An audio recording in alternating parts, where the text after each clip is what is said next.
We do see overall though the flexibility really getting highlighted between these two teams. Played each other a very high amount throughout the past year with all these third-party tournaments. How are we feeling heading into this game one? I mean, Thunder Predator remain undefeated. Do you think they're going to be able to continue with that momentum, or can Quincy Crew give them their first loss here? It's just against a bunch of EU teams. It doesn't really count, you know, so... doesn't count at all. I would say I'm going to favor Quincy slightly for this one, just because I feel like the Razor is a nice counter in the later stages against the Wraith King. You've got a Enigma, which LOA is playing fantastically. I feel like if Apollo goes for this greedier style with rushing the Ags, it's going to be nice for him.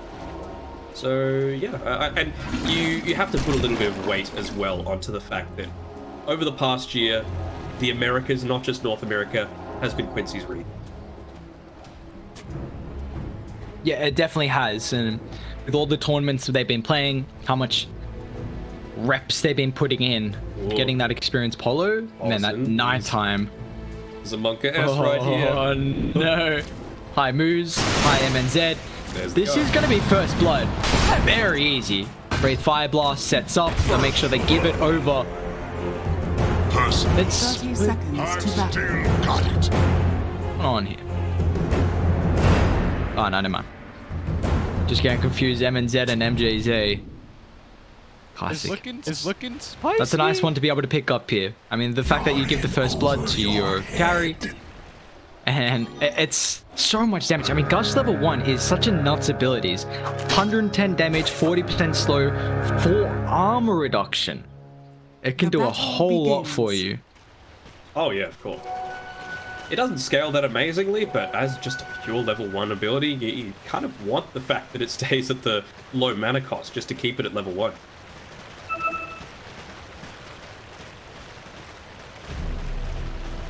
He's just hanging around. He's got the safety of that ward to give him a little bit of extra vision. Forward. I don't think he's going to be in any danger, although if he goes a little bit too deep, I might be eating my words. Yeah, Polo might actually eat some damage now. The blast coming through. Lelis going to try and be the body blocks. Is there, but that's a very early solve.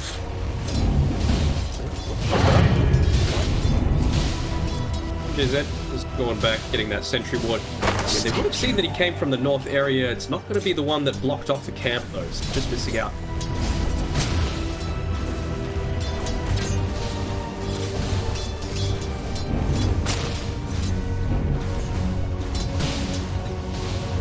It's a very early chainmail getting picked up from MNZ as well, which is going to be super important because of the constant physical damage spam that the Bristleback is able to provide. You see he's going to have the sustain thanks to the sticks, do his best, and now that's extra armor as well to tank him up. And sure that MJZ's being such a nuisance here for Polo, just the harassing potential that a Tidehunter can have versus someone like a Grimstroke. You can't really trade efficiently. It's a bit of a passive support. You've got to be a little bit careful one. It's got the long cooldown.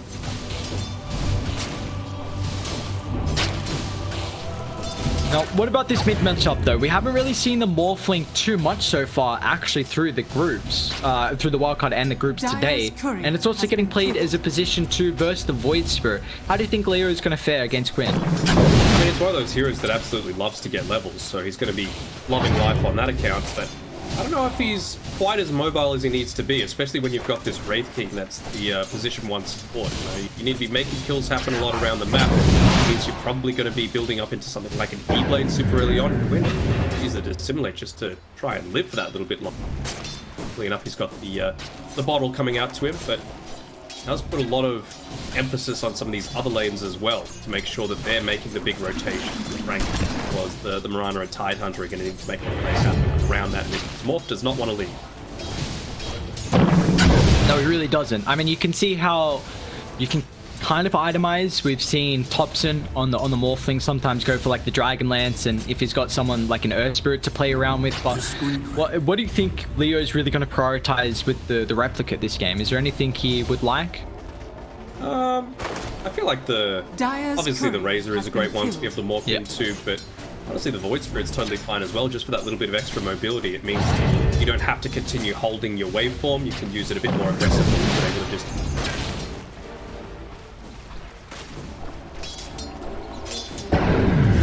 Dire structures does look like the Quincy crew bottom lane is going incredibly well for them. You just always see the constant denying shenanigans that LOA is going to be able to provide. And also it's a Razor versus the melee matchup. Even though Frank can get some distance with the swashbuckle, Razor is such a lane dominating hero.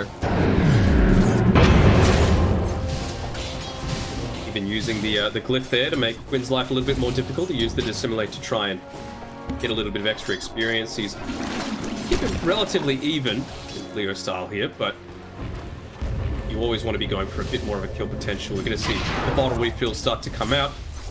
Zed rotates through. Is it up? Doesn't give the little bit of an extra sip to Leostyle, but he's around to be able to contest this top side. Quinn's luck with Gaben going to continue. It doesn't have a remnant point though, so it's just going to be who right clicks fast.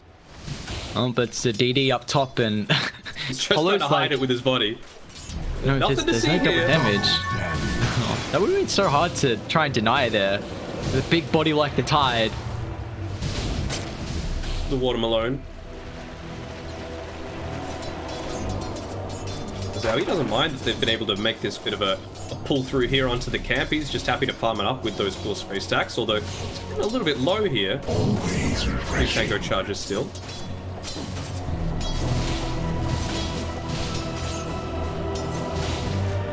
Wraith King. I don't think we're going to be seeing the same sort of thing that we saw last game from Scammers. Well, he makes an aggressive movement and gets the kill onto the support, so nice solo kill there.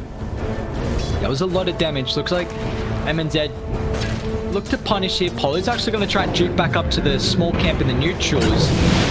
Now even cuts through with the Tango. He's kind of a bit indecisive there of how he wants to escape, but the last crit from the Wraith King ends the kill.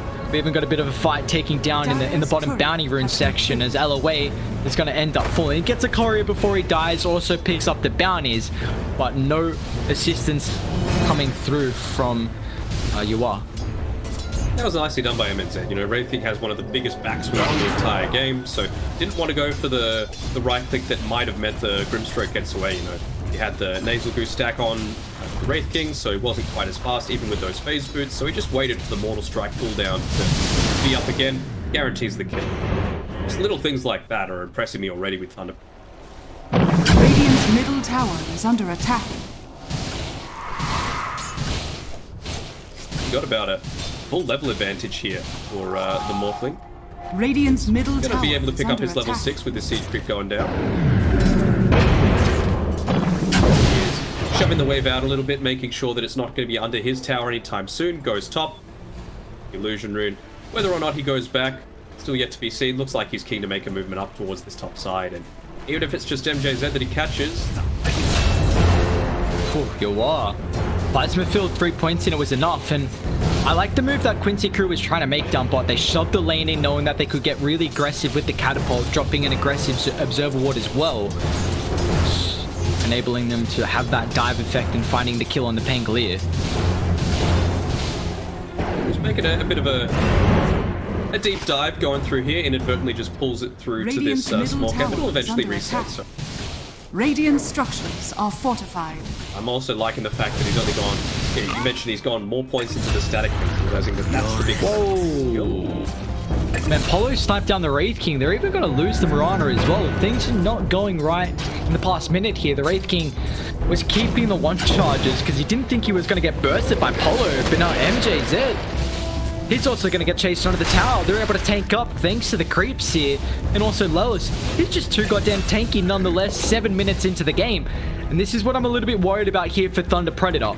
Quincy crew are going to get very active early on, and I don't know if Thunder Predator are going to be able to answer this. And as well, on top of that, you've got Quinn, who hasn't made the rotations just yet.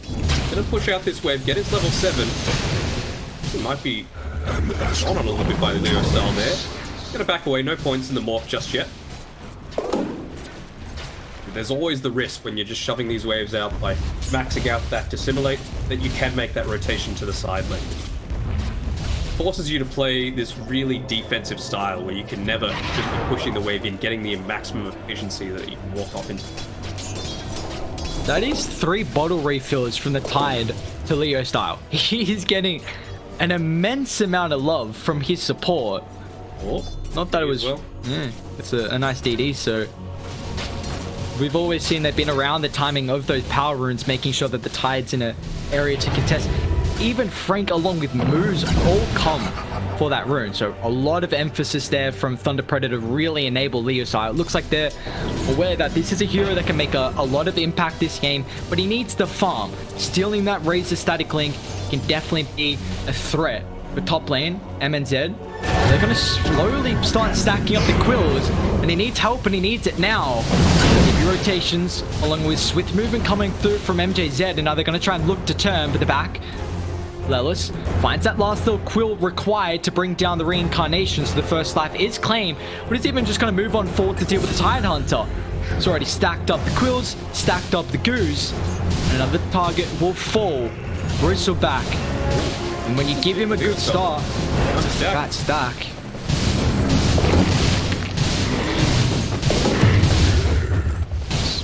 Getting a lot away from Radiant. If the fact that he gets all of this and no contention, he was going to be really happy. He's leaving the Corsair there like, oh yeah, I did this. And lets him know about it as well.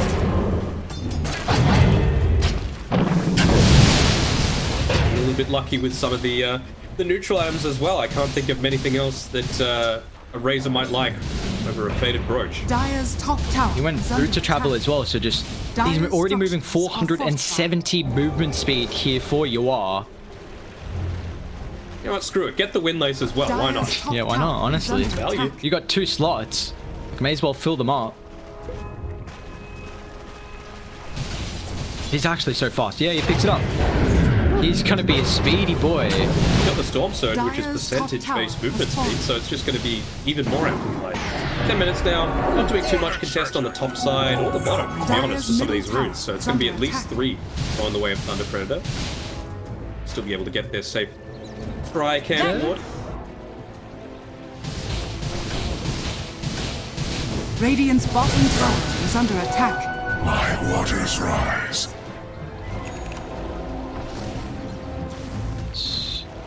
We saw the tome get picked up by ThunderP just yet. I think you need to prioritize giving it over to MJZ. You know that Quincy have had a good start.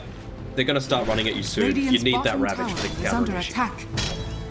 Does get it delivered, so he's only about a third of a level away. Structures are fortified. Looks like Radiant going to try and mount a defense here as Quinn shows his face. Nice dodge from Frank. Quinn's going to be pretty careful. He's actually going to Astral aggressively. Still has one more charge. Frank, can he bounce back and forth? He gets a second stun and third. As Quinn doesn't get any extra backup. Meanwhile, UR just get a solar kill on the Tide Hunter in the river. Has fallen. But a little bit disjointed there from Quincy crew. No TPs coming through. The Grim was on cooldown. The Bristleback TP was on cooldown as well. So no help for Quinn to keep that tier 1 tower alive. And they only really get the Tide out of it. Yeah, they got the TP cancelled. So wasn't the ideal play. I mean, it's one of the few mistakes that they've made so far this game, other than Apollo getting caught out for that first blood on the top side. But, I mean, look at it. He's got a Yasha after this. He's already moving at 492 movement speed with only 1 point in the Storm Surge. And then he's going to get a Yasha after that. So basically his role is make sure that this Wraith King is a complete non-factor. And Dire are not going to have many ways to be able to control up UR. Like, their stuns is definitely lacking. And no ways to go through something like a BKB. So UR is easily going to be able to chase down the pretty slow Wraith King. And he's also got an armlet here for MNZ. So this has been something that we haven't been seeing a whole lot at the moment of the Wraith King through our games. But mid lane, he's in trouble. Nice drag back, controls up the Wraith King so they don't have the damage to bring down UR. But now with the black hole, away. It just moves him forward to drop it, but it doesn't matter. The Ravage is there to cancel. It's ThunderP. Taking an incredible 5-on-5 fight, but they're going to be careful of Lelis. The Bristleback has been on 5 so far to start the game. Quinn's even going to be able to provide a little bit of support as well, jumping in forward. The position 5 for the Tide Hunter will drop. They want MNZ as well, but they will not be able to catch him. A nice Moonlight Shadow used from Moose gives them the space. A big ultimate from either position 5s there, but it was more the Ravage from the Tide that was the story. Yeah, connected onto 4. Able to interrupt everything and realistically... Oh no, MNZ. Is that stroke enough? No. He's still up.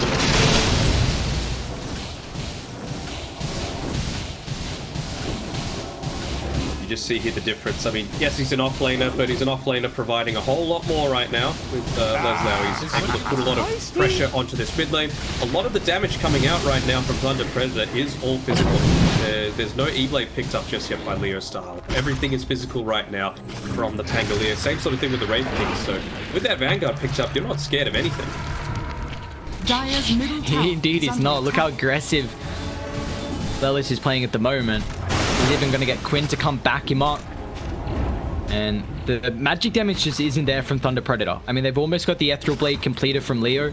So once they get this, then it will give them a nice opportunity. They don't really have that extra burst potential with the E-Blades combined with the rest of the heroes here. Well, they're going to be careful. You are going to get caught, but the real target mid lane is going to be Leostyle. The rest of Radiant can commit on forward. Leostyle, wait for him away. A lot of help to be able to utilize. If they're going to try and TP up to the tier 2 tower, but they've got a way to cancel that thanks to the Soul Bind. Pango just gets too close, so they have to cancel. They're going to be careful how deep they go.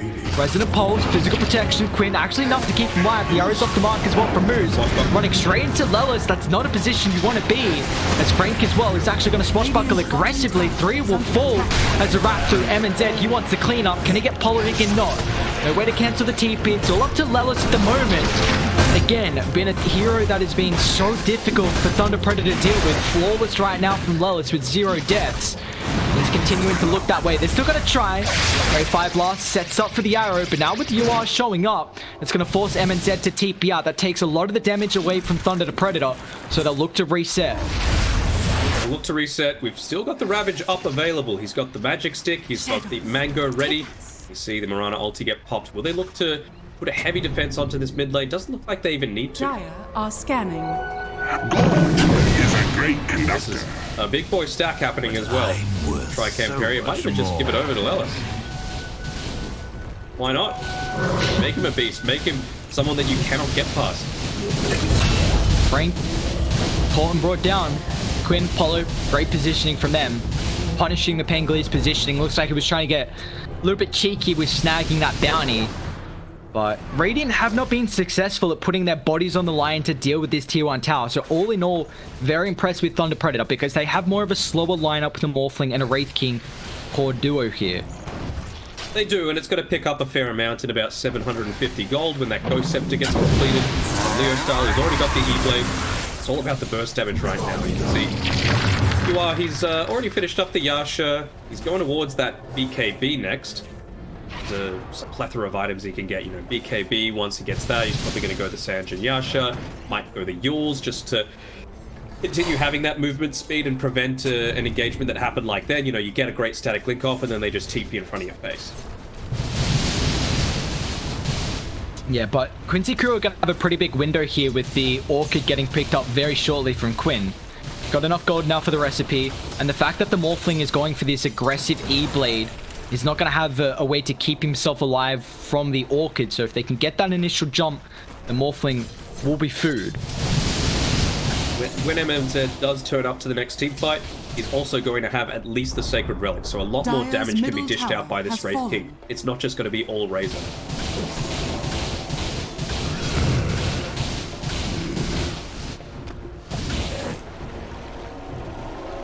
Do you feel like the armlet was mainly just to enable him to joining these fights early on, anticipating that Quincy wanted to get pretty active, or? Yeah, I think that's entirely it. You cannot be a super passive hero. I think Midas in this meta is just not a viable option at all. The only option really is when you're looking to counter an IO and you deal with that Helmet Dominator creep. Radiant in group to play for a smoke. You don't Might have really have revealed that them. accidentally, right? Yeah. No aggressive wards, so this is going to be difficult. Radiant are scanning. Gank connects. Let's see. Smoke's going to pop. Let's look at the Orchid out for the attribute shift. Oh, Quinn, too fast. Power of Vision. Yeah, Feel that they've got that watered up, but I mean, well worth it if you're able to take out this Morphling.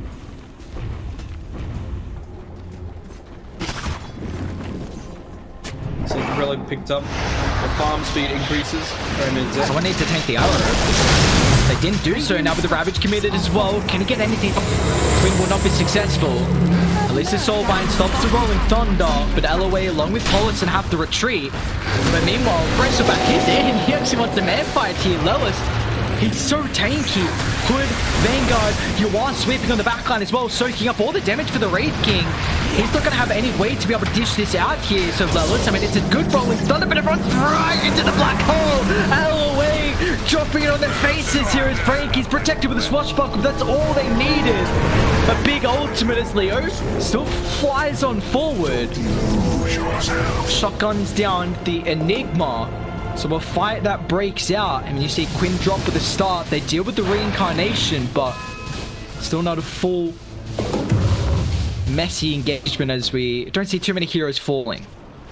Yeah, and it's like we were expecting as well. They see that Sacred Relic picked up immediately. What gets queued on Polisson? It's that Ag Scepter. He's already got Aether Lens, he's got the Keen Optics, so he's able to cast a lot of things from the safety. And when you pick up that Dark Portrait, it has a huge range on its own, so you're not putting yourself in harm's way, and you've already got the spells and abilities to be able to assist with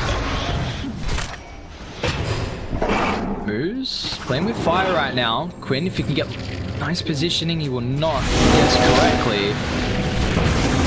Radiant is still sweeping over. They actually want to try and help out Quinn. Silence is there. Quinn's even got another round of the Orchid right now if they show. Lelis is pushing them back. The Wraith King, even with this Radiance, still the reincarnation on cooldown, so thinking twice about showing up to that fight. They also won't have UR as well. Man, look at Lelis. It's a great spot for their ward too, so aware with the information. I hate playing Vesperuso, man. It feels like this happens every time, where he's just running you down and you just feel so hopeless. Kill him, XD. Just kill him, XD. I mean, the Spirit Vessel is going to enable that once it gets picked up. Moose, that's a good target if you can really slow down the Aghanims from Polosun. And they're going to do just that with a nice pick-off. But again, Quincy crew going to try and force out a couple of kills here, which they will be able to do so successfully. Quinn sweeping over, gets the Orchid. And Frank's going to fall. Do they have detection? Aloy's got another sentry available, but Moose can play with one leap and a second leap in a couple seconds. Meanwhile, mid, the Ravage drop with the 8-blade Leostyle. Bye-bye, you are. Was not able to get the BKB off. Solid gameplay coming through from Thunder Predator, be able to turn that around, get a kill on the position point port, take the tower, and honestly, this looks like the longest game they're going to have. Liquid and Alliance, those games were done in what, 25, 35 minutes tops.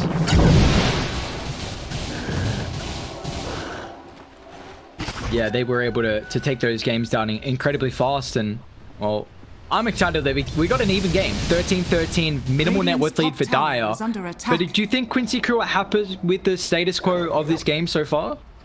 I think the kill that honestly is going to hurt the most was Hollow. They're really relying on him on getting that Aghanim Scepter as soon as possible. I think now that you've bought the point booster, I don't think it's worth saving for buyback. I think you've just got to go all in that survivability. Buy the Ogre Axe now. You know, once you've revealed the point booster, what else could you possibly be going for?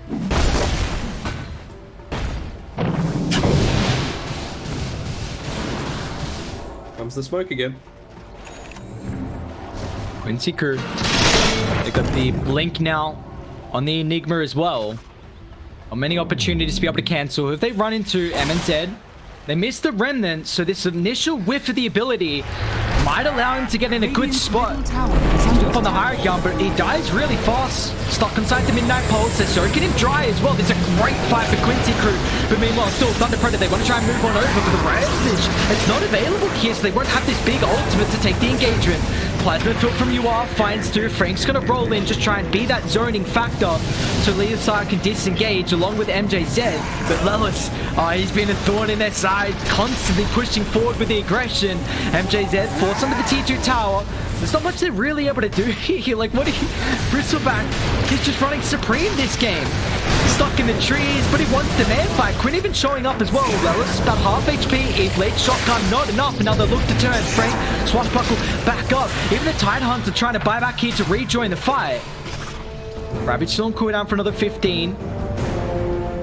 They do have some vision up on the higher ground. Polo's going to TP out. Is the adaptive strike there fast enough for this? Leostyle stops a quick TP out.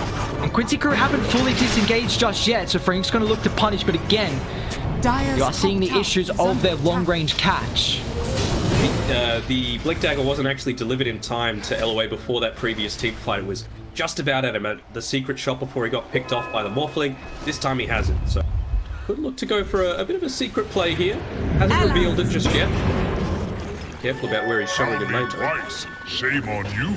This might actually run into him. It's daytime, and he has to use it to get away. So, gotta be careful. Turns it back just in the nick of time, but it's not gonna matter. Whoa, is that Roche now with the DD? Who's got it? The Wraith King's still got about half duration left of it. And now this is gonna be a big swing in Thunder Predator's favor.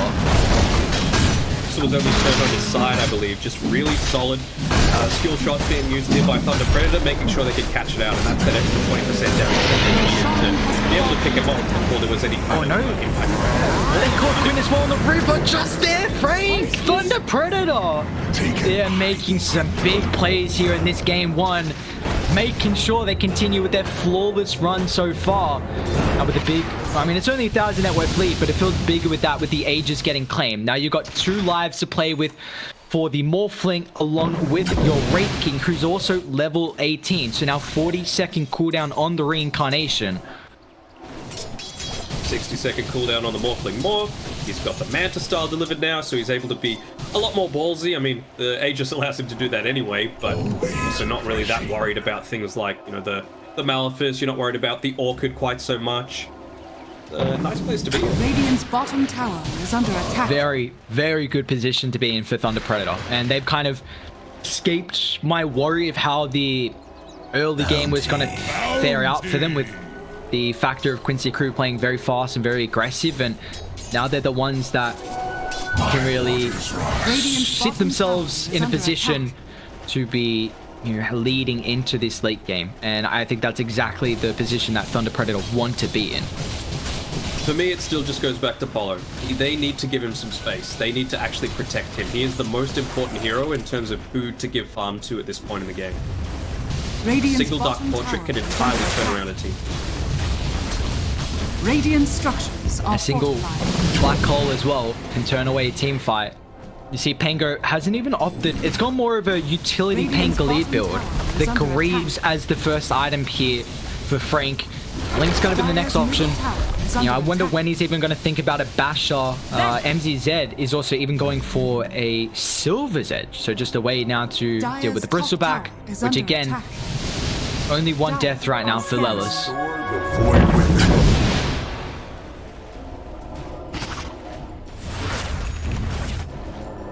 A bit disconnected at the moment, so they're going to be careful. Spirit Vessel also a big opportunity now to bring down this tanky man. Dire's top tower No is detection under up on the attack. top side, but they see the Radiant Spurt happening, so they're getting out of dodge until he reveals himself.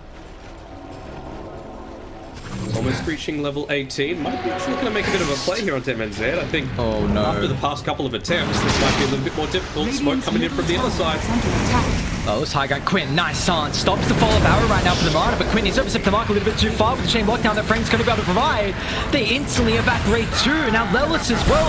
The front line, there's the Spirit Vessel. Lelis, he used to feel tanky, but not ever so more, as Leostyle secures a double, and Thunder Predator now 4,000 net worth lead, and it's looking spicy indeed. MJZ and Thunder Predator looking incredibly strong. Now they've even got the Silver's Edge, so 2 incredible ways to deal with the Bristleback. Oh yeah, that's for sure. And I mean, it was just really good positioning, really nice coordination. You know, on the back lines, making sure that the Grimstroke and the Enigma aren't a factor. You know, he doesn't go for the Enigma because, well, realistically, you need the Black Hole to actually have an impact in these team fights. Use the Malefice already. He put the Midnight Pulse down as well. If you kill the Grimstroke, he's got nothing. And it's not like you're going to solo Black Hole and Morphling when the rest of your team has already died. Radiant's top tower is under attack. They're TPing top. MNZ's a bit away from the team. They're moving over, but they deal with the first life incredibly fast. Aloy still with the Black as whole. ready to rock and roll, but the arrows on the mark here. Now Frank got the follow up as well, but meanwhile, you watch, shreds apart the Wraith King with counter initiation.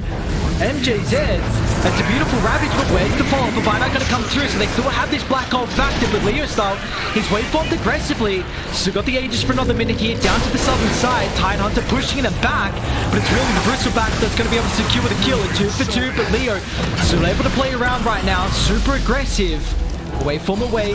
Where's the extra catch potential right now? Without Quinn, it's something they're really lacking. Yeah, you don't want to risk blinking forward and getting caught out with a dieback here either on LOA. It almost feels like a huge waste to be using the Black Hole when the Aegis only has 30 seconds left on it. Dire's bottom tower is under attack. Can they kill Bristle with these 3 heroes? Maybe if the Spirit Vessel's there.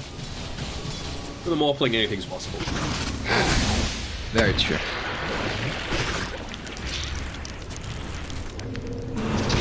Highest level in the game right now for Leostyle. 6,000 net worth lead for Thunder Predator. And just continuing to look dominant in a lot of these fights. Aegis finally reclaimed. A little bit of that neutral item advantage as well. Very hard to kill any of these heroes, and even the ceremonial robe being held onto by the Tidehunter. Buffing up the rest of his team. Oh, that's quite nice actually.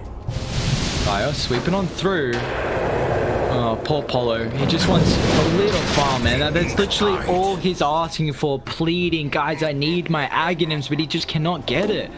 Yep. That's to show the strength of this Thunder Predator lineup, right? They realize what the big threat is. He's been building towards it for the past 9 minutes, I'd say, probably longer. And hasn't made too much progress. He's still, 500 or so gold away, but it should have made an impact before this point. Now it feels like Morphling has been the safe lane carry, the one that you're supposed to have made space for. Ooh, breaking. He's going to move up the high ground here, but he does not really care at the moment. MNZ 21, and with the backup of the rest of Thunder Predator. All mine. This game now feels down. It's going to come to... Oh, Frank's linking. Get revealed. They don't have the Ravage, but it will not matter. Quinn's going to get caught out. Frank, with the Rolling Thunder's been on point so far with his chain lockdown. This is something that a Pangolier can provide if you play around a cliff. And Frank has been doing just that. QCY going to be pretty careful up top as well. They're setting up for the kill.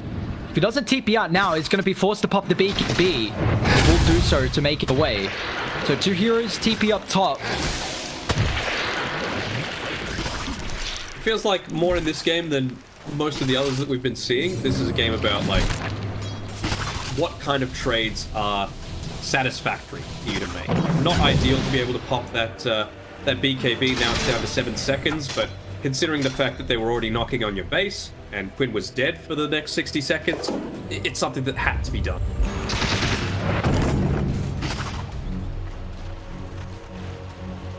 With that buyback as well, the just BKB is so late here for the Enigma. You're not even close to a component at all for LOA, so that real big team fight potential that they're kind of hoping for Quincy Crew. That's always the factor of a Black Hole to turn it around. We've seen have some incredible ones, but just walking in. There we go. Quincy is going to make anything happen. It has to be in this fight. But walking up the high ground without vision is scary. You see that line drawn. They're going the long way here. He might get caught out in the river as well. They see Frank. They don't see anyone else. Frank, there we go. Instant jump missiles. Leostyle just has to watch his fellow position 3 end up falling. But the buyback's available. Now with the Ravage as well. Straight on top of Quinn. You want pop the BKB. He's zapping down the Wraith King. He's going to lose a lot of his damage here. Now with the Portraits as well, finally coming into action. Tidehunter would drop, but Frank with the respawn thanks to the buyback. Lelis, chain locked down in top of the river, but on the high ground, they're controlling up the raise of the BKB. Completely wasted here with that extra damage. You see, Yuan's just getting kited. Leostyle is able to push him back, but still, there's no opportunity for the Black Hole. Thunder Predator just way too strong. They'll push back Bristleback with no help the Razor. You'll see Lelis end up falling 4 down. Quincy Crew have no buybacks. And And Roshan, GG territory, and it goes to yeah. show the importance of getting that Grimstroke the farm. You know, if you're going to rush this Aghanim Scepter, you're not going to be doing too much until that point. So, it's, again, one of these trades that you needed to make. They killed him, what, 4, 5 times in that little window where he was getting very close to finishing it up. He eventually uses it after a nice Soulbind connecting onto both the Wraith King and the Tide Hunter, but at this point, it only took 2 right clicks from the Wraith King to deal with it. So, he's just gotten way too big, Dire's and bottom tower is under seems like it attack. might be a bridge too far for Quincy. Radiant's top tower has fallen. At least they have Radiant's middle Glyph. tower is Unfortunately, under attack. no tier 2 towers, and Thunder Predator will absolutely melt these objectives. Wraith King, Morphling is your 1 and 2. Ooh, they are looking to get shredded. It's just... It's a sad sight to watch here if you're a Quincy Crew fan, as Barrick's now under threat. LOA's not even going to have a life to play with for this defense. They might at least deal with one of the lives with the reincarnation, but Frank moving on forward just forces the BKB from Yuar. Even not a lot of damage from the static link, so they could reset if they want to. They're just kind of fully back up. I mean, why not? All you lost was a reincarnate. It's up in 25 seconds. I'm very happy with that. You've got this about 20-25 second window where you know there's no BKB on the Razor, so you can look to make a super aggressive move, maybe force a bit of a panic play out of the rest of the team. You've taken the tier 3, you've taken the range racks. Oh, he got it. The catch is there. The arrow's in the mark as well. Quinn's going to get chain locked down. Quincy Crew way too late. We're able to check the Void Spirit. It's just disconnected from the team. And now with that pick off, they can offer up a high ground siege. MNZ falling pretty low here. Fate, once again, Leostyle just going to be able to commit on forward. The E-Blade just shreds Politan.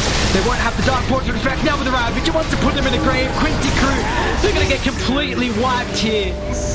Lelis, I say that. I mean, he makes it in, but it does the same factor. With 4 heroes down, they're going to have to call it quits. Quincy Crew tap out of this game 1, and Thunder Predator continue to remain undefeated. And Leostyle, that's a bit of BM there, dropping the items too. They're feeling themselves.